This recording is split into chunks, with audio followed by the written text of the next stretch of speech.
Alright guys, welcome back to the channel. For today's video, we're going to do another one of these kind of like live body camera reviews. And the body camera that we're going to review today comes out of Youngstown, Ohio. It occurred on September the 14th, 2023 at whatever time, 10:51 in the morning. The image that you're looking at right now on the screen behind my face, this is one of the worst images as a police officer that you could ever see, other than a barrel of a gun in your face or something like that. This is the image of somebody that is completely physically dominating you, kicking your ass. This is an incident where a Youngstown police officer was using his mouth to write checks that his body could not cash, and he paid for it. He got his ass kicked 3 times. The reason he got his ass kicked so many times is because he was being an absolute moron with the way he was interacting with this person.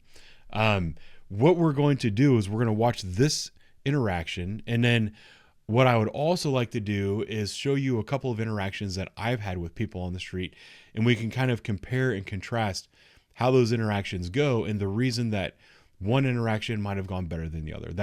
I think that's the approach that I'm going to take to this. So the way this video started was this was an officer in Youngstown. I'm going to call this like an information desk. I don't know what they call it. I don't really care. But he's sitting in this bubble, and it looks like people can come up, ask officers questions, give them, ask for police reports, do that kind of thing. And dude walks up, and he's acting crazy. He's like, yeah, I want to talk to the chief. And the guy's like, you can't talk to the chief without an appointment, whatever. So the guy starts getting agitated, and the officer is like, you know what? You're not going to get anything else out of me. You need to leave the lobby now. There's other people. That's when this gentleman at the window says, you're going to have to make me. So what does Officer Dumbass do? He decides, oh yeah, I'm going to make him. So he walks, you got this whole thing. He walks through the mechanic's garage, out to the window, and he's going to go out and have a confrontation with this guy. Now, the reason, I guess that's what we'll do. We'll say that your first mistake is not necessarily going out and having a confrontation with this guy. Your first mistake is not calling for backup before you go out and have a confrontation with this guy. This isn't like a 911 call where you were called and someone said, hey, my brother is acting out and I need a police officer here to help me with him. And I'll admit that sometimes I've taken those calls by myself. Actually, I've taken a lot of those calls by myself.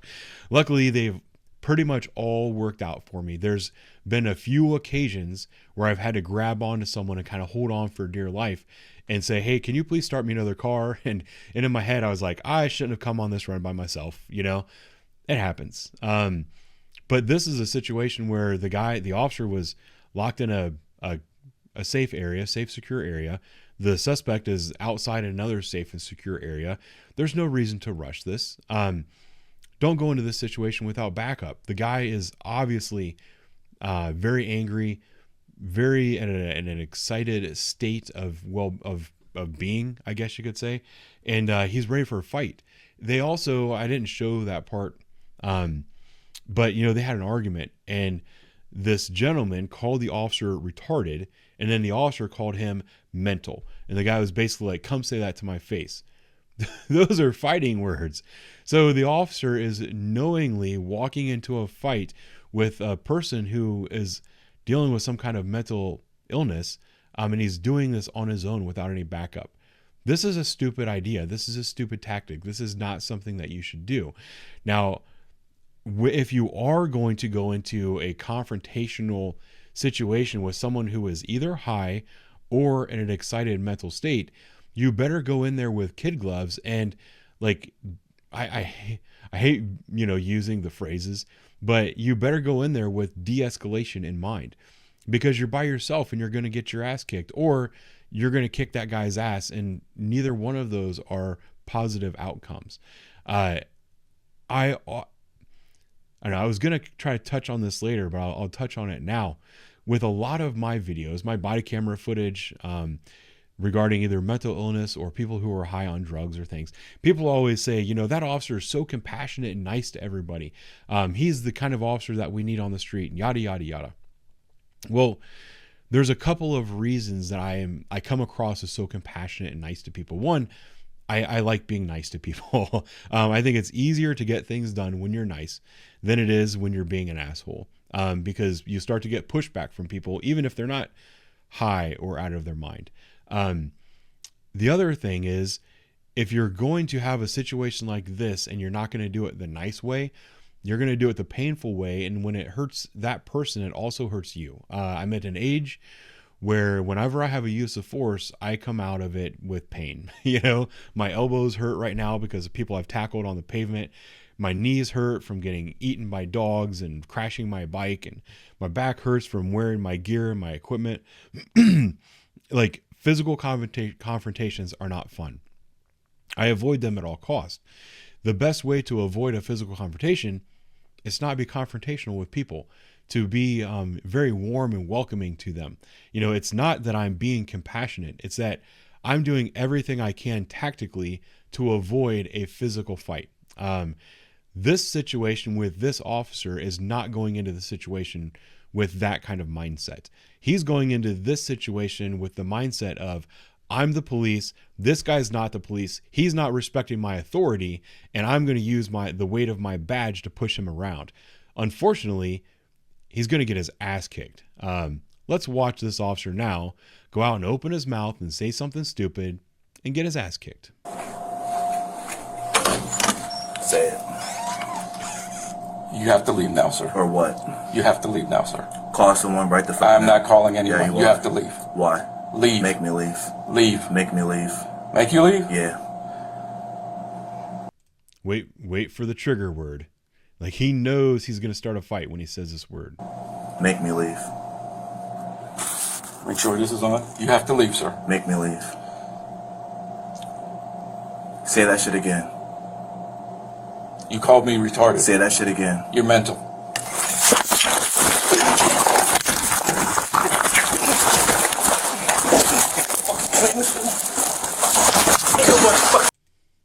They have some like security camera footage like from above him that we're going to look at here in a moment too. There's only 7 minutes and 24 seconds of video here, but the officer went into this situation with the attitude of, I'm going to use the weight of my badge to push this guy around.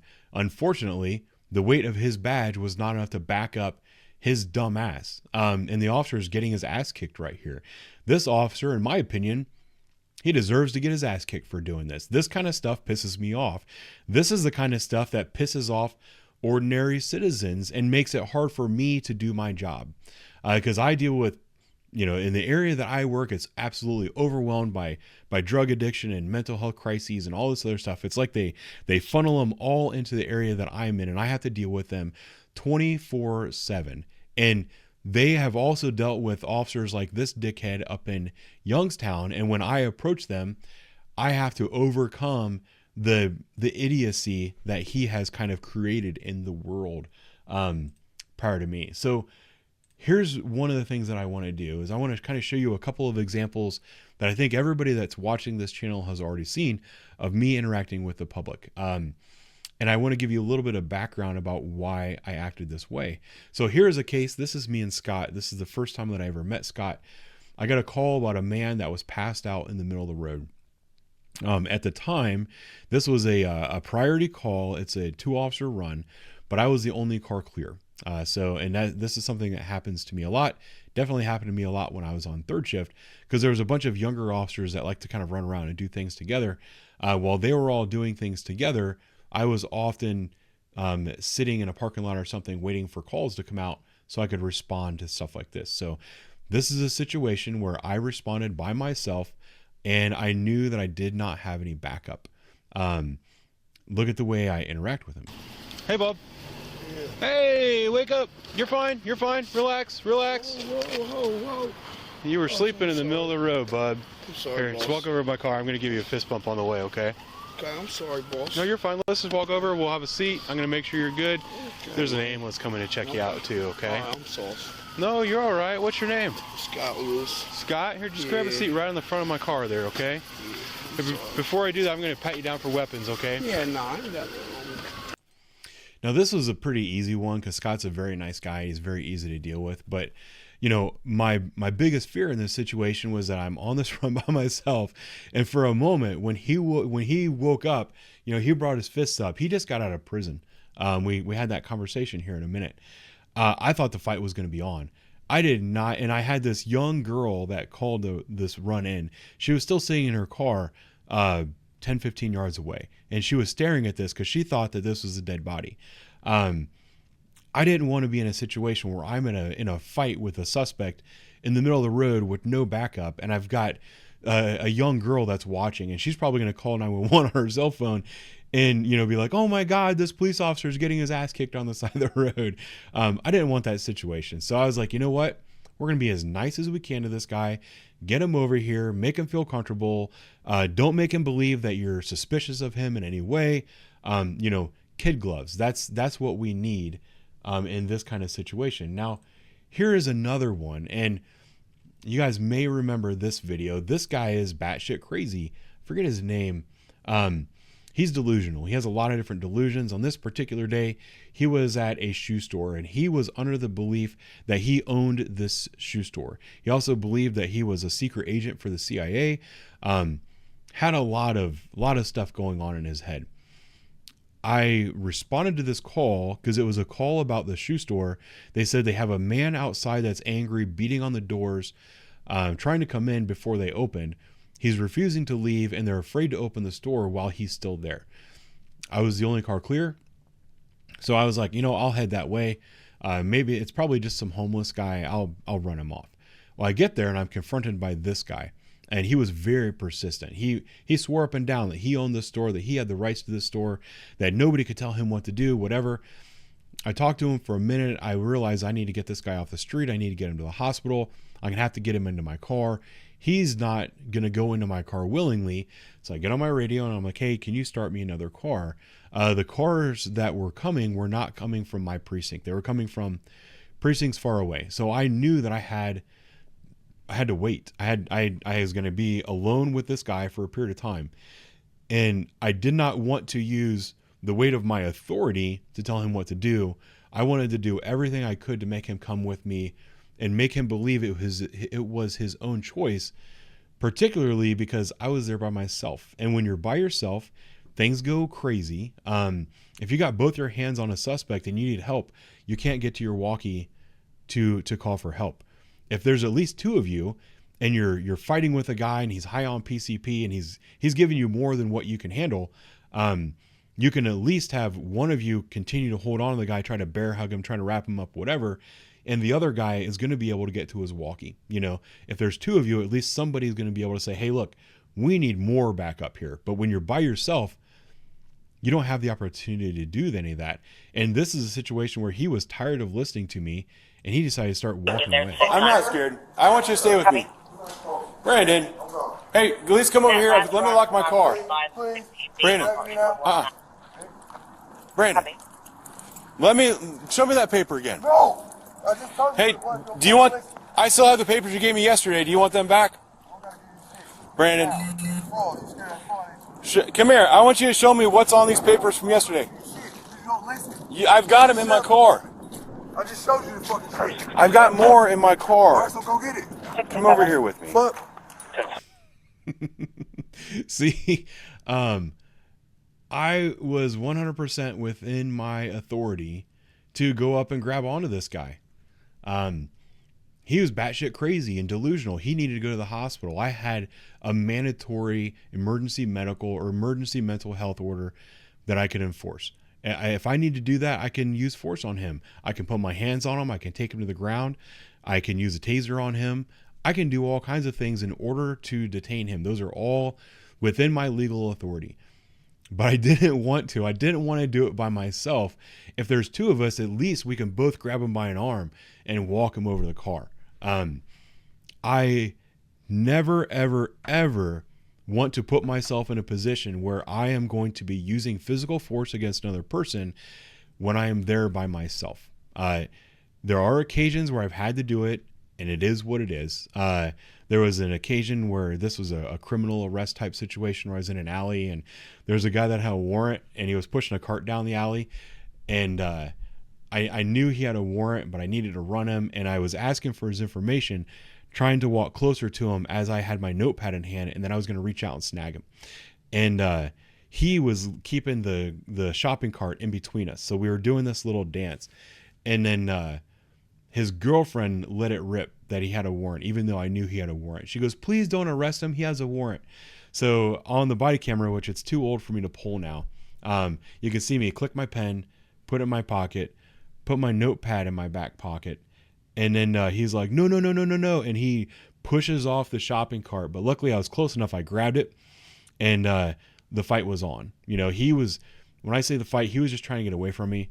I bear hugged him. He's trying to break my fingers, get off me. It was drizzling that night.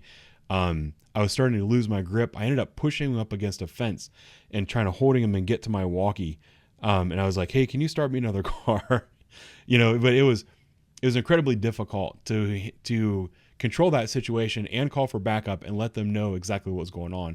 Because when you have an officer that's fighting with somebody and all you hear is the screaming and the walkie clicks and everything, you're not going to get the best help, because the people that are rushing in don't know exactly what it is that you're in and don't know how to help you until they get there and have to assess the situation. So back to this guy, he's getting his ass kicked and he doesn't learn his lesson. Mental, bro. Yo. Think I'm playing, bro? Huh? Ain't nobody fucking mental. Fucking call somebody so I can fucking talk to someone. Get off me. Say that shit again. So here's the other thing that you need to be able to admit when you've been beat. You know, he's being held down. The guy knows he's like, "I own you, bitch. You know, I'm going to hold you down. I'm going to have my way with you." The officer says, "Get off me." The guy complies. He's like, "Okay, man, I'm off." And then the officer gets up and just goes at him again. You can't do this. If this was out on the street in a back alley somewhere, this could be your life. You need to remember that. There's nothing wrong with apologizing to somebody. Your life, your health, and your safety is more important than your ego. And this officer, I don't think he realized that. So let's watch him continue to get his ass kicked. Second time. Let's see what they're saying. Yeah. So then he pulls his pistol, and the guy just comes at him. If you're gonna draw your gun, use your gun. This wasn't an appropriate time to use his gun, but why the fuck are you drawing it? Like, the guy is not going to listen to you. You're not going to give him commands that are going to work. Drawing your gun and pointing at him is going to nothing more than piss him off. Don't draw your gun and point it at somebody unless you're willing to shoot that person.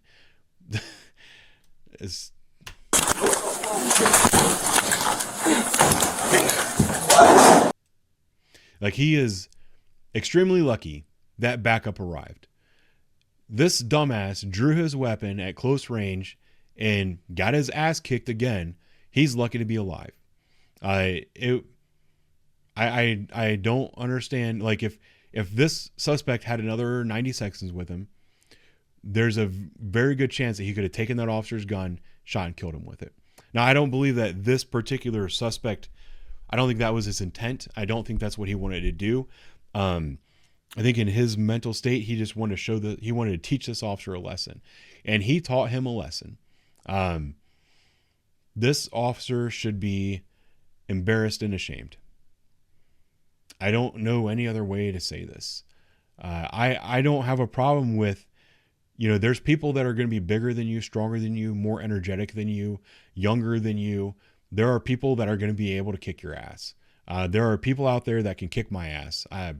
100% without beyond a shadow of a doubt. I'm not the toughest guy in the world.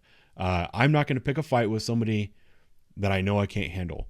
As a matter of fact, I try not to pick fights with people at all even if I know that I can handle them, because what's the point? What's the point of getting that person hurt, getting yourself hurt? Every time that you use force on someone, it freaking hurts. You should be doing your job in a way that you're doing everything possible to avoid using force on somebody. The only time that there are times you have to be confrontational if it's a violent situation, or they're holding a weapon or something like that. I totally understand that. But if you got someone that's just standing there defiant, you shouldn't be trying to use force on them unless you have a lot of backup. Like, there's been cases with my buddies and I at work where I might show up on a scene. I'm dealing with someone just like him, and I can't talk to him. I can't coax him down. I can't say, hey man, listen, I would love to call the chief for you, but the chief's not in today. I'm going to walk you through the process so you can set an appointment up with the chief. Even if I'm lying to him, I'm going to do everything I can to make him comfortable. If he's still not having it, he's like, no, I'm going to see the chief today. There's going to be people that are like that. You get some cars in there, you get some more officers, you got 4 or 5 officers, then you go out in the lobby and you're like, listen, I told you you're not talking to the chief. Now you have to leave. If you don't leave, you're going to be subject to arrest.